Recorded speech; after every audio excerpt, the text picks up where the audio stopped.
ലോക്സഭാ തെരഞ്ഞെടുപ്പ് പ്രചാരണ വേളയിൽ രാജ്യത്ത് ഏറ്റവും അധികം മുഴങ്ങിക്കേട്ടത് നരേന്ദ്രമോദിയുടെ മുസ്ലിം വിരുദ്ധ പ്രസംഗങ്ങളായിരുന്നു. ആ നിലപാടെല്ലാം ഇന്ത്യൻ ജനത തള്ളിക്കളഞ്ഞു. പക്ഷേ രാജ്യത്ത് ന്യൂനപക്ഷങ്ങൾക്കെതിരായ അതിക്രമങ്ങൾ കുറയുകയല്ല, വർദ്ധിക്കുകയാണ്. പശുക്കടത്തിന്റെ പേരിൽ ഉത്തരേന്ത്യയിലാകമാനം സംഘപരിവാർ അഴിഞ്ഞാടുന്നു. നിരവധി പേരാണ് നിഷ്ഠൂരമായി തല്ലിക്കൊന്നത്. കൊല്ലപ്പെട്ടവരിൽ കൂടുതലും മുസ്ലിം വിഭാഗത്തിലുള്ളവർ. അനാഥമായ കുടുംബത്തെ തിരിഞ്ഞു നോക്കാൻ കേന്ദ്ര സർക്കാരോ BJP ഭരിക്കുന്ന സംസ്ഥാനങ്ങളോ തയ്യാറായിട്ടില്ല. കണ്ണീര് പറ്റാത്ത തൊഴിലിടങ്ങളായി മാട് വ്യവസായം മാറുമ്പോൾ മറുവശത്ത് ഗോസംരക്ഷകരായി സംഘപരിവാർ അഴിഞ്ഞാടുകയാണ്.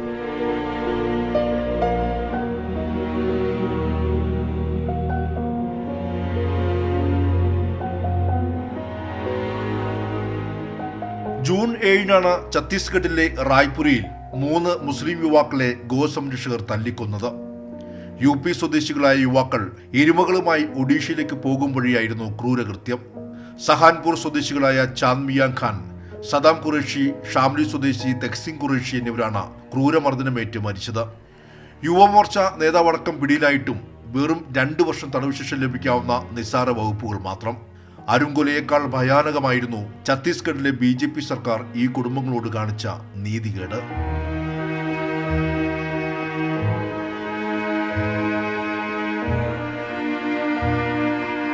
इस तरह बुरे हालत से मारा इसको, गरीब आदमी, 4 बच्चे, एक औरत विधवा होकर बैठ गई. उसको क्या होया? कुछ भी नहीं हो पाया उस औरत के लिए. मतलब सरकार उस औरत का तो कुछ इंतजाम करे, यानी कि 4 बच्चे, नन्हे 3 बच्चियाँ. अगर गरीब आदमी कहाँ से करेगा अपनी बच्चियों का? लेकिन मजदूरी करने वाला वही था, अकेला बच्चा, उसको इन्होंने मार दिया. तो सरकार की तरफ से कोई जवाब नहीं मिल रहा. अभी क्या करना क्या नहीं मिल रहा. आदमी तो आ रहे बेचारे, बहुत आ रहे हैं पास में, लेकिन कोई सहायता नहीं मिल रही इनकी तरफ से, सरकार की तरफ से. ये तो कह रही मैं जानवर भी नहीं मार सकते तो कोई भाई तो हमारा तो छोटा, हम क्या कर सकें? हम यहाँ क्या करेंगे? और कुछ भी नहीं. कोई छोटा ना आगे ना पीछे, किराए के घरों में रह रही थी. अब लोग छोटे छोटे बच्चे. ആരും കടന്നു ചെല്ലാത്ത നിരാലംബരായ മനുഷ്യർക്കിടയിലേക്ക് ആദ്യമെത്തിയത് കിസാൻ സഭയുടെയും കർഷക തൊഴിലാളി യൂണിയന്റെയും നേതാക്കളായിരുന്നു. Doctor D. ശിവദാസൻ MPയും അശോക് ദേവളിയും വിജു കൃഷ്ണനും P. കൃഷ്ണപ്രസാദും അടങ്ങുന്ന സംഘം ഇടുങ്ങിയ ഒറ്റമുറി വീടുകളിലേക്ക് കയറി ചെന്നപ്പോൾ സങ്കടമറക്കാൻ കഴിയാതെ അവർ വിതുമ്പി. അച്ഛനെ നഷ്ടപ്പെട്ട കൊച്ചുകുട്ടികൾ, മകനെ ഓർത്ത് കരയുന്ന അമ്മമാർ, പാതി ജീവൻ പൊലിഞ്ഞ വേദനയിൽ കഴിയുന്ന ഭാര്യമാർ. ആശ്വാസവാക്കുകൾ കൊണ്ട് അടക്കാനാവാത്തതായിരുന്നു അവരുടെ ദുഃഖഭാരം. 3 കുടുംബങ്ങൾക്കും ആശ്വാസമായി 1 ലക്ഷം രൂപ വീതം ധനസഹായവും നൽകി. ഈ കൊടും ക്രൂരതയ്ക്ക് നേതൃത്വം നൽകിയിട്ടുള്ള ആളുകളെ ശിക്ഷിക്കാൻ, നിയമത്തിന് മുമ്പിൽ കൊണ്ടുവരാൻ BJPയുടെ സർക്കാരുകൾ തയ്യാറാകുന്നില്ല എന്നുള്ളത് BJPയുടെ മനുഷ്യത്വ വിരുദ്ധതയാണ് കാണിക്കുന്നത്. ഇവിടെ മനുഷ്യർക്ക് തൊഴിലെടുക്കാൻ, അത് കാലിത്തൊഴിലായാലും ഏത് തൊഴിൽ എടുക്കാനുള്ള സ്വാതന്ത്ര്യം രാജ്യത്തുണ്ട്. പക്ഷേ ആ സ്വാതന്ത്ര്യം അനുവദിക്കുന്നില്ല എന്നുള്ളതാണ് ഈ സർക്കാർ ചെയ്യുന്നത്.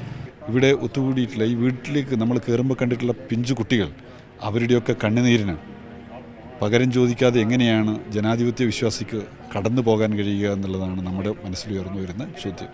And after the BJP government came to power, in many states in the country there have been these planned attacks on Muslims by the BJP RSS hoodlums that neither the Chhattisgarh government headed by BJP nor the Uttar Pradesh government led by BJP has even visited those homes.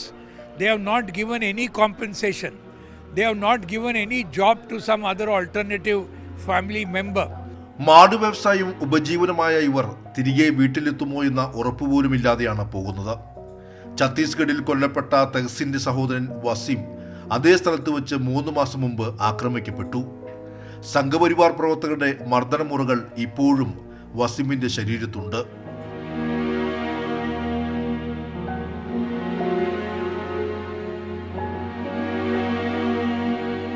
Chhattisgarh പോലീസാകട്ടെ വസീമിന്റെ വാഹനം പിടിച്ചെടുക്കുകയും 15 ദിവസം ജയിലിലും അടച്ചു. 2-3 महीने पहले रमजान के महीने 5वें रोजे पे मेरी भी गाड़ी उन्होंने पकड़ी थी और मुझे बहुत बेदर्दी से मारा था और भैंस मेरी गाड़ी में भरी हुई थी और फिर मेरे को जेल भेज दिया था. जेल में था? हाँ जी, जेल में था मैं मैं करीब 10 दिन जेल में रहा हूँ। जी, ये कौन सा दिन में हुआ है ये घटना? ये जेल पड़ती है वहाँ की महासमुंद की पड़ती है। कौन सा दिन कब हुआ ये? कब हुआ? ये रमजान के महीने में। കർഷകരിൽ 27% പേർക്ക് വരുമാനം നൽകുന്നതാണ് മാട് വ്യവസായം. ഗോമാംസം കയറ്റുമതി ചെയ്യുന്ന വൻകിട കുത്തക കമ്പനികളിൽ ഏറെയും നിയന്ത്രിക്കുന്നത് BJPയും RSSൻ്റെയും നേതാക്കൾ തന്നെ. ഒരു വശത്ത് ഗോസംരക്ഷകരായി മാറുമ്പോൾ മറുവശത്ത് ഗോമാംസം വിൽക്കുന്ന വൻകിട കുത്തക മുതലാളിമാർ. ഒന്ന് അൺപ്രൊഡക്റ്റീവ് പശുക്കളെ വാങ്ങിക്കാൻ ആരുമില്ല. ഈ കാറ്റൽ ട്രേഡ് ബാൻ എന്ന രീതിയിൽ ചില സംസ്ഥാനങ്ങളിലും ഈ ഗോരക്ഷ അക്രമങ്ങൾ കാരണവും ഭയം കാരണം വിൽക്കാൻ ആരും തയ്യാറില്ല. ഉത്തരേന്ത്യയിൽ വലിയ രീതിയിൽ ഇന്ന് ഏറ്റവും വലിയ പ്രശ്നം എന്താണെന്ന് ചോദിച്ചാൽ ആവാര പശു എന്നാണ് കർഷകർ ഉത്തരം പറയുക. ഈ സ്ട്രേ കാറ്റിൽ, അൺപ്രൊഡക്റ്റീവ് കാറ്റിലിനെ അവർ വളർത്താൻ കഴിയാതിരിക്കുന്ന ഒരു സാഹചര്യത്തിൽ തുറന്നുവിടുന്ന ഷാംലിയും സഹറൻപൂറും അവിടുത്തെ കർഷകർ പറഞ്ഞത് ഇങ്ങനെ ഒരു സാഹചര്യം ഒരുക്കിക്കൊണ്ട് അത് വളരെ കുറഞ്ഞ വിലക്ക് ഈ കമ്പനികൾക്ക് ലഭിക്കാൻ വേണ്ടിയുള്ള ഒരു പ്ലാൻഡ് രീതിയാണ്. മാഫിയ തന്നെ അതിന് പിന്നിൽ പ്രവർത്തിക്കുന്നുണ്ട്, ഒരു മാഫിയ തന്നെ പ്രവർത്തിക്കുന്നത് എന്നാണ് പറഞ്ഞിരിക്കുന്നത്. എരുമകളെ മാർക്കറ്റിലെത്തിക്കുന്ന ചെറുകിട കർഷകരെ ഭയപ്പാടിലാക്കുക എന്ന ലക്ഷ്യം കൂടി ഈ ആക്രമണങ്ങൾക്ക് പിന്നിലുണ്ട്. അതുകൊണ്ട് തന്നെ പശുക്കടത്ത് ആരോപിച്ചുള്ള അതിക്രമങ്ങൾ മതപരമായ വൈകാരികതയല്ല, മറിച്ച് വ്യാപാര മേഖലയിലെ കൊള്ളലാഭക്കാരുടെ ആസൂത്രിത ലക്ഷ്യം കൂടിയാണ്. കന്നുകാലി വളർത്തലിൽ ഏർപ്പെട്ടിരിക്കുന്ന കർഷകർക്ക് മേലെയുള്ള ഒരു അക്രമമാണ് യഥാർത്ഥത്തിൽ ഈ ഗോരക്ഷയുടെ പേരിൽ നടത്തിക്കൊണ്ടിരിക്കുന്നത്. ഈ മരിച്ച 3 ആളുകളും കന്നുകാലികളെ ട്രാൻസ്പോർട്ട് ചെയ്തുകൊണ്ടിരുന്ന തൊഴിലാളികളാണ്. അപ്പോൾ ഈ കന്നുകാലികളെ ട്രാൻസ്പോർട്ട് ചെയ്യുന്നതും കൂടി അവർ അവസാനിപ്പിക്കുകയാണ്. നേരത്തെ കന്നുകാലികളുടെ വിൽപ്പന നടത്തുന്ന മാർക്കറ്റുകൾ അവരില്ലാതാക്കി കഴിഞ്ഞു. ഇതോടുകൂടി ഇന്ത്യയിൽ നരേന്ദ്രമോദി അധികാരത്ത് വന്ന ശേഷം ഏറ്റവും കൂടുതൽ വർദ്ധിച്ച ഒരു ബിസിനസ് എന്ന് പറയുന്നത് ബീഫ് എക്സ്പോർട്ടാണ്. മാട്ടിറച്ചി കയറ്റുമതി. ഈ മാട്ടിറച്ചി കയറ്റുമതി ചെയ്യുന്ന വൻകിട കമ്പനികളിൽ ബഹുഭൂരിപക്ഷവും BJPയുടെയും RSSൻ്റെയും ശക്തമായ പിന്തുണയുള്ളവരുടേതാണ്. അവരുടെ നേതാക്കൾ ഉൾപ്പെടെ അതിൽ ഷെയറുള്ളവരാണ്.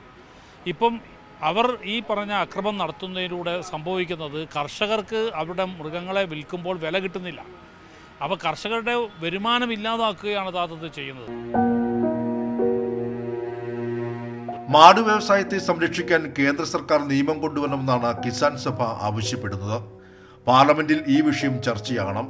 പ്രതിപക്ഷ നേതാവ് രാഹുൽ ഗാന്ധി വിഷയം ലോക്സഭയിൽ ഉന്നയിക്കണമെന്നും കിസാൻ സഭ ആവശ്യപ്പെടുന്നു. ഇതിനെ വെറും ഒരു മുസ്ലിങ്ങൾക്കെതിരായ അക്രമം എന്ന രൂപത്തിൽ മാത്രമല്ല കാണേണ്ടത്, മറിച്ച് കർഷകർക്കെതിരായ അക്രമമായിട്ട് ഇതിനെ കാണണം. ഞങ്ങൾക്ക് പ്രതിപക്ഷ നേതാവിനോട് ചോദിക്കാനുള്ളത്, രാഹുൽ ഗാന്ധിയോട് ചോദിക്കാനുള്ളത്, അങ്ങ് ഈ വിഷയത്തിൽ ഇടപെടണം. അതുപോലെ തന്നെ ഈ മരിച്ച ആളുകളുടെ വീടുകളിൽ അവരുടെ കുടുംബാംഗങ്ങളെ അങ്ങ് സന്ദർശിക്കണം. ഈ വിഷയം വളരെ ഗൗരവത്തോടു കൂടി പാർലമെൻറ്റിൽ ഉന്നയിക്കാൻ തയ്യാറാകണം. ഇനി ഒരു ആൾ കൂടെ ഈ മോബ് ലിഞ്ചിങ്ങിൽപ്പെട്ട് ആൾക്കൂട്ട കൊലപാതകത്തിൽപ്പെട്ട് മരിക്കാൻ പാടില്ല എന്ന് ഉറപ്പുവരുത്താവുന്ന വിധത്തിൽ ആൾക്കൂട്ട കൊലപാതകത്തിനെതിരായിട്ടുള്ളൊരു നിയമനിർമ്മാണം നടത്താനുള്ള പോരാട്ടം സഭയ്ക്കുള്ളിൽ നടത്തണം. പശുക്കടത്തിന്റെ പേരിൽ കൊല്ലപ്പെട്ടവർക്ക് അർഹമായ നഷ്ടപരിഹാരം നൽകണമെന്ന ആവശ്യവും കിസാൻ സഭ ഉയർത്തുന്നു. നിരന്തരം ഈ രീതിയിലുള്ള അക്രമങ്ങൾ വർദ്ധിച്ചു വരുന്ന ഒരു സാഹചര്യത്തിൽ ഇതിനെ തടയാൻ മോബ് ലിഞ്ചിങ്ങിനെതിരെ ഒരു നിയമം കൊണ്ടുവരണം, ഹേറ്റ് ക്രൈംസിനെതിരെ ഒരു നിയമം കൊണ്ടുവരണം എന്ന ആവശ്യമാണ് നമ്മൾ മുന്നോട്ട് വെച്ചിട്ടുള്ളത്. അതിൻ്റെ ഒപ്പം തന്നെ ഇവരുടെ കുടുംബാംഗങ്ങൾക്ക് 1 കോടി കോമ്പൻസേഷൻ നൽകണം. ഒരാൾക്കെങ്കിലും, ഒരു കുടുംബത്തിൽ നിന്ന് ഒരാൾക്കെങ്കിലും സർക്കാർ ജോലി നൽകണം എന്ന ആവശ്യവും നമ്മൾ മുന്നോട്ട് വെച്ചിട്ടുണ്ട്.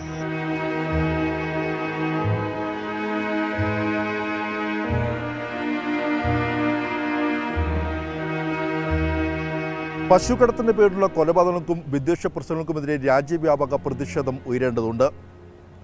സംഘപരിവാർ ഗോസംരക്ഷണം എന്ന പേരിൽ ഉത്തരേന്ത്യയിലാകമാനം അഴിഞ്ഞാടുമ്പോൾ നരേന്ദ്രമോദി സർക്കാർ ഒത്താശ നൽകുകയാണ്. ഇതിനെതിരെ പാർലമെന്റിൽ വലിയ പ്രതിഷേധമുയർത്തണമെന്ന് കിസാൻ സഭയും ആവശ്യപ്പെടുന്നു. പ്രതിപക്ഷത്തിൻ്റെ ശബ്ദമുയരണം, പാർലമെന്റിൽ ശക്തമായ നിയമം കൊണ്ടുവരണം. അല്ലെങ്കിൽ മാട് വ്യവസായത്തിലെ തൊഴിലിടങ്ങൾ സംഘപരിവാറിൻ്റെ ചോരക്കളമായി ഇനിയും മാറും.